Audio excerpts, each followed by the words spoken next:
25 दिसंबर बहुत ही करीब है। क्रिसमस बहुत ही करीब है। तो आइए इस उपलक्ष्य में हम प्रभु यीशु के जीवन को लेकर एक कहानी को सुनते हैं और उससे कुछ सीखने की कोशिश करते हैं। तो ये कहा जाता है कि जब वो जीवित थे, अर्थात प्रभु यीशु जीवित थे, तो उस वक्त उनके वाणियों को सुनकर, उनके कर्मों को देखकर उनके बहुत सारे शिष्य बन चुके थे। बहुत सारे लोग उनसे उद्बुद्ध होकर काम करने लगे थे, उनसे प्रेरणा उन्हें मिलने लगा था। तो बहुत सारे लोग उनके शिष्य बन चुके थे। अब ये बात उस वक्त के जो राजाएं थे, जो रोमन राजाएं थे या जो राज पंडितगण थे, उनको हजम नहीं हुआ। उनको लग रहा था कि जिस तेजी से ये आदमी चल रहा है और बहुत सारे लोग इसका शिष्य बनना चाह रहा है, तो ये हमारे लिए बहुत मुश्किल पैदा करने वाला है, क्योंकि एक वक्त ऐसा आएगा कि कोई हमें मानेगा ही नहीं। तो इसलिए उन लोगों ने सोचा कि किसी भी तरह से इस आदमी को रोकना है। तो उन्होंने कई बार प्रभु यीशु को संदेश भेजे कि देखो, तुम ये सब कुछ बंद करो, तुम ये सब कुछ जो भी कर रहे हो ये सब कुछ गलत है। लेकिन प्रभु यीशु ने माना नहीं, वो नहीं माने कि, और उनका ये कहना था कि मैं जो कुछ भी कह रहा हूं, मैं जो कुछ भी कर रहा हूं, ये सब कुछ सच है, ये सब कुछ सत्य कर्म है। अगर मेरे ऐसे वाणियों को सुनकर, अगर मेरे ऐसे कर्मों को देखकर कोई प्रेरणा पाता है, किसी को प्रेरणा मिलती है, तो मैं क्या करूं? इसमें मेरा क्या कसूर है? तो वो रुके नहीं। ऐसे चलते वक्त जब उन्होंने कई सारे शिष्यों को इकट्ठा कर लिया, तब राज पंडितगण ने ये सोचा कि इस आदमी को रोका नहीं जा रहा है, तो इसको रोकने का एक ही रास्ता बाकी है और वो है इसको इस दुनिया से हटा देना। तो उन लोगों ने क्या किया, एक सैनिक को जिसका नाम था मालकस, उसको उनका शिष्य बनाया और उसको उनके शिष्य के जो ग्रुप थे उसमें शामिल कर दिया। और वो जाके उनके साथ घुस गए, उनसे मिलजुल गए और प्रभु यीशु कब क्या करते थे, दिन में क्या करते हैं, कब कहाँ जाते हैं, ये सब कुछ पता करने लगा। और ये सारे जो संवाद है, ये सब कुछ वो उसका जो बॉसेस थे उन तक पहुंचाने लगा, अर्थात राज पंडितगण को पहुंचाने लगा। लेकिन उसका बैड लक ये था कि वो बहुत कुछ जान तो पा रहा था, लेकिन प्रभु यीशु के जो बहुत ही करीबी लोग थे उनके साथ वो मिल नहीं पा रहा था। अर्थात वो शिष्य तो बन चुका था, अर्थात उनके शिष्य का जो ग्रुप है उसमें घुस तो गया था, लेकिन उनके करीब नहीं जा पा रहा था। तो अब क्या करें? और अब समय भी काफी बीत रहा है। तो उसने सोचा कि मुझे उनके जो करीबी लोग हैं उनमें से किसी को पटाना पड़ेगा, उनमें से किसी को कन्विंस करना पड़ेगा कि तुम अगर मेरे साथ दोगे तो तुम्हें बहुत सारे पैसे मिलेंगे, बहुत सारे उपहार मिलेंगे। तो ऐसा करने में वो सफल भी हो गया। जुदस नाम का एक आदमी था जो कि प्रभु यीशु के बहुत ही करीबी था। मालकस जाकर उसको जब सब कुछ बताया, उसको जब ये कन्विंस किया, तो वो मान गया। तो एक दिन जब मालकस राज पंडितों के पास जाकर ये सब कुछ सुनाया, तो उन्होंने तय किया कि अगली बार प्रभु यीशु जहां जाएंगे, किसी निर्जन स्थान पर उनको पकड़ा जाएगा।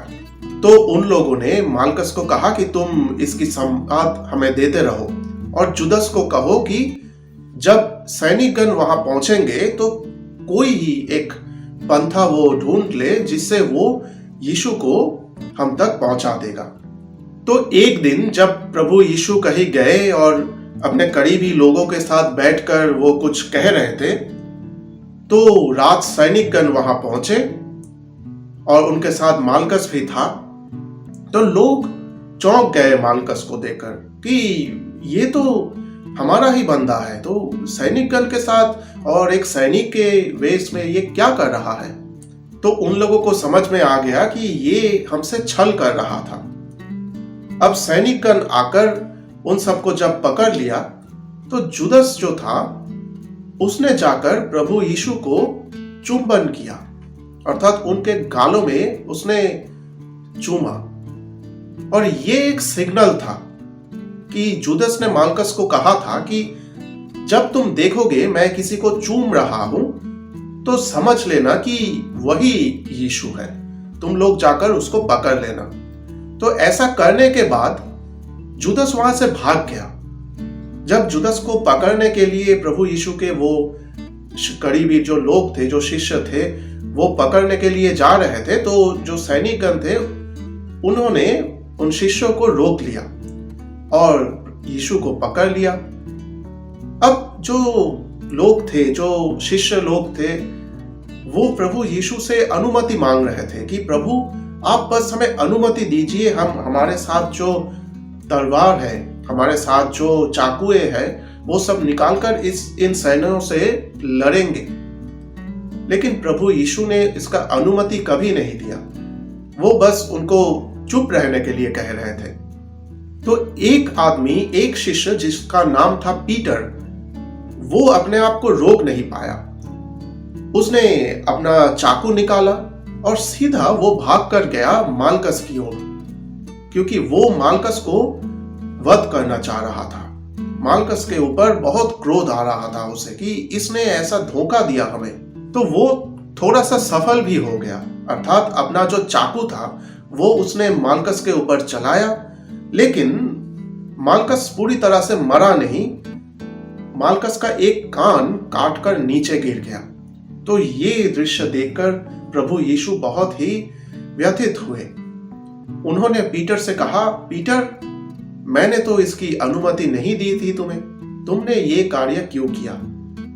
अब एक काम करो, अपना जो चाकू है ये वापस रखो, और याद रखना पीटर, जो भी तलवार या चाकू के सहारे जीता है उसका मृत्यु भी उसी तलवार या चाकू से ही होता है। ये कहकर उन्होंने मालकस की ओर कदम बढ़ाया, और जब वो मालकस के तरफ पहुंचे, उन्होंने बहुत ही ममता से, बहुत ही आदर से मालकस के वो जो कटा हुआ कान था उस स्थान पर उन्होंने अपना हाथ रखा, और वो वापस उन राज सैनिकों से कहे कि आप लोगों ने मुझे पकड़ने के लिए यहां तक आने की कष्ट की, मैं तैयार हूं, चलिए। और ऐसा कह के वो वहां से चले गए। मालकस बहुत ही आश्चर्य हुआ। उसने सोचा था कि ऐसे धोखा देने के बाद प्रभु यीशु शायद उस पर गुस्सा होंगे, लेकिन हुआ एकदम उल्टा। प्रभु यीशु ने उसके पास आकर बहुत ममता से, आदर से, प्रेम से उसके जो स्थान थे, जो कान कट गया था, वहां पर हाथ रखा।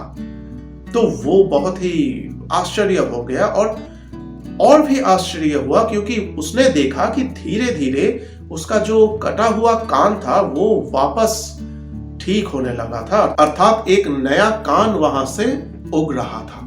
अब उसके बाद क्या हुआ था ये हम सबको पता है। प्रभु यीशु ने हम सबके लिए कितना अत्याचार सहा है, ये बस हम लोग कल्पना भी नहीं कर सकते।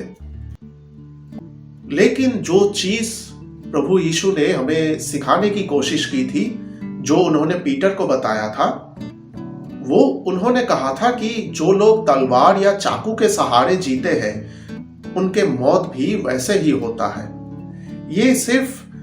ये उन्होंने एग्जाम्पल के तौर पर चाकू या तलवार कहा था, लेकिन उसका अर्थ ये है कि हम हमारे अंदर जो कुछ भी पालते हैं, हमारे अंत भी उसी के कारण होता है।